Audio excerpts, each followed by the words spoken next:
বড়দিনের সকালে ঠান্ডায় নাজেহাল মন্দির নগরী বিষ্ণুপুরের মানুষজন। গত 24 ঘন্টায় জেলার সর্বনিম্ন তাপমাত্রা 13.3 ডিগ্রি সেলসিয়াস।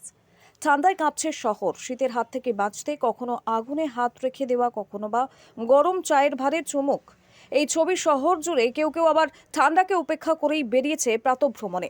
বেলা বাড়ার সাথে সাথে মিঠে রোদ উঠলে মন্দির নগরী বিষ্ণুপুরে ভিড় জমাবেন পর্যটকরা। পিকনিক স্পটগুলিতে দেখা যাবে পর্যটকদের ঢল। গত 24 ঘন্টায় বাঁকুড়া জেলার সর্বনিম্ন তাপমাত্রা ছিল 13.3 degree Celsius. Pile steel furniture. আপনি কি স্বপ্নের বাড়ি তৈরি করেছেন কিন্তু ঘর সাজানো নিয়ে চিন্তিত? তবে আর চিন্তা করার কোনো কারণ নেই। আজই আসুন পাইল স্টিল ফার্নিচারে।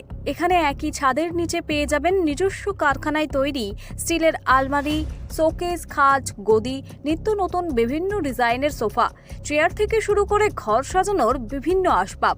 এছাড়াও পুরনো আলমারি এবং শোকেস রং এবং সারানো হয়। ঘরকে মনের মতো সাজাতে আপনাকে আসতেই হবে পাইল স্টিল ফার্নিচারে। পাইকারি দরে খুচরো বিক্রেতা। ঠিকানা একটাই, বীরেশ্বর কোল্ড স্টোরের সন্নিকটে, কতুলপুর মিলমোড়, বাঁকুড়া।